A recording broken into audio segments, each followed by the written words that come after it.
تاریخ کا ایک ایسا بہادر جنگجو جس سے انگریزوں کی ٹانگیں کانپتی تھیں، روب و دبدبا ایسا کہ بڑے سے بڑا انگریز فوجی افسر کی زبان بھی ان کے سامنے نہیں کھلتی تھی۔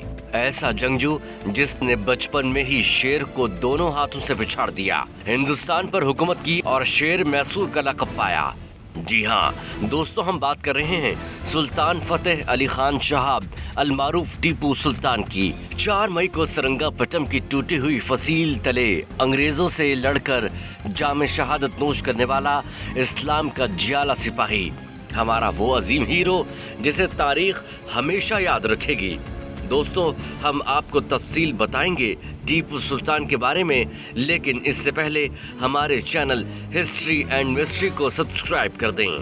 سلطان فتح علی خان شہاب ٹیپو سلطان نے 1782 میں تخت سنبھالا اور 1799 میں جام شہادت نوش کیا۔ وہ محض 15 سال کی عمر سے فوج کی کمان پا کر فتوحات حاصل کرنے لگے۔ ٹیپو سلطان کو صنعت و حرفت اور سائنس سے بہت دلچسپی تھی۔ انہوں نے تاریخ انسانی میں پہلی مرتبہ راکٹ کا فوجی استعمال کیا اور راکٹ کے استعمال کے لیے ایک ہدایتی کتاب فتح المجاہدین بھی لکھی۔ وہ ہندوستان کے پہلے دیسی حکمران تھے جنہوں نے یہ گر پایا کہ قوموں کی طاقت کا راز صنعتی پیداوار میں ہے، اور اس مقصد کے لیے انہوں نے سلطنت میں کئی فیکٹریاں لگوائیں۔ ٹیپو سلطان کی میسور پر حکومت 1782 سے 1799 تک رہی۔ ٹیپو سے ان کے فوجی جنرل میر صادق نے غداری کی۔ ٹیپو سلطان حیدر علی اور فاطمہ فخر النساء کے بڑے بیٹے تھے۔ ان کی والدہ آندھرا پردیش میں واقع کڑیا کے قلعے کے گورنر میر معین الدین کی بیٹی تھیں۔ ٹیپو سکہ سازی اور ایک نئے ریونیو سسٹم کی وجہ سے بھی مشہور تھا، جس سے میسور کی ریشم کی صنعت نے بہت ترقی کی۔ ٹیپو کے دور میں میسور نے اقتصادی طور پر بہت ترقی کی، وہاں اجرتیں اور معیار زندگی بہت بلند تھا۔ ٹیپو سلطان کا نام ارکاٹ تامل ناڈو کے ایک صوفی بزرگ حضرت ٹیپو سلطان اولیاء کے نام پر رکھا گیا۔ ایسٹ انڈیا کمپنی سے جنگوں میں ٹیپو نے راکٹوں کے استعمال کا آغاز کیا۔ ایسے 2 راکٹ جن پر 2 تیز دھار بلیڈ لگے تھے سرنگا پٹم میں انگریزوں کے ہاتھ آئے، جو لندن کے رائل آرٹلری میوزیم میں آج بھی موجود ہیں۔ انگریزوں نے ان کا ڈیزائن بہتر بنا کے فرانس کے نپولین کے خلاف استعمال کیا۔ نپولین انگریزوں کے خلاف ٹیپو سلطان کا اتحادی تھا۔ ٹیپو کی بحریہ میں 72 توپوں والے 20 جنگی جہاز اور 62 توپوں والے 20 فریگیٹ شامل تھے۔ ٹیپو نے ہمسایہ حکمرانوں سے بھی کئی جنگیں لڑیں، جن میں مراٹھا میسور جنگ مشہور ہے، جو بالآخر ایک معاہدے سے ختم ہوئی۔ اس معاہدے کے تحت ٹیپو سلطان کو مراٹھوں کو 48 لاکھ تاوان جنگ ادا کرنا پڑا اور اپنے والد حیدر علی کے فتح کیے ہوئے علاقے واپس کرنے کے علاوہ سالانہ 12 لاکھ روپے خراج ادا کرنا تھے۔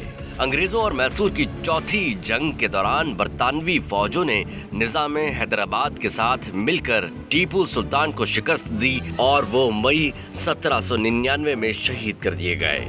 عظیم شیر میسور ٹیپو سلطان کی موت جنرل میر صادق کی غداری سے منسوب کی جاتی ہے۔ تاریخی حوالوں کے مطابق محاصرے کے دوران میر صادق نے میسور کی فوج کا ایک بڑا حصہ میدان جنگ سے نکال لیا تھا، جس وقت گھمسان کی جنگ ہو رہی تھی۔ سپاہیوں سے کہا گیا کہ وہ جا کر اپنی تنخواہیں وصول کر لیں۔ اس سے ٹیپو سلطان کا دفاع کمزور ہوا اور اس کے نتیجے میں فرنگی فوج سرنگا پٹم کے مضبوط قلعے میں شگاف ڈالنے میں کامیاب ہو گئی۔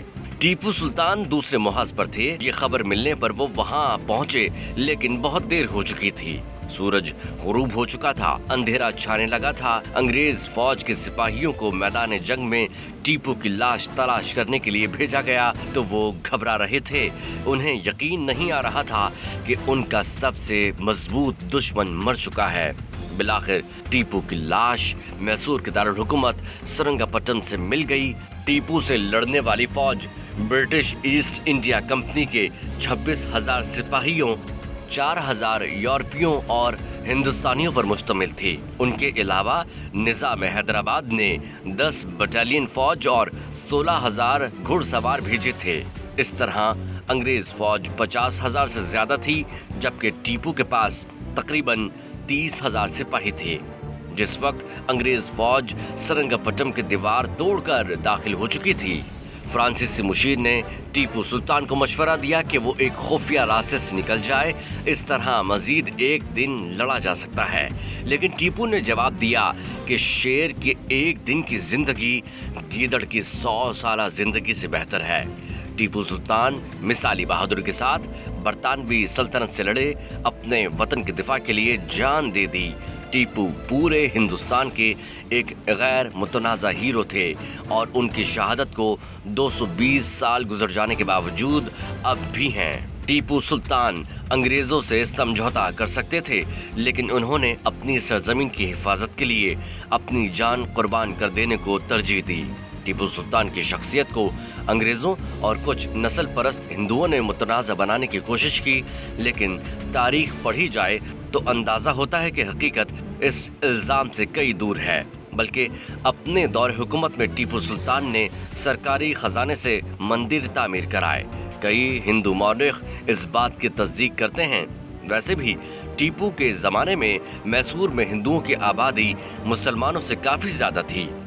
अब भी टीपू पूरे भारत की हीरो समझे जाते हैं।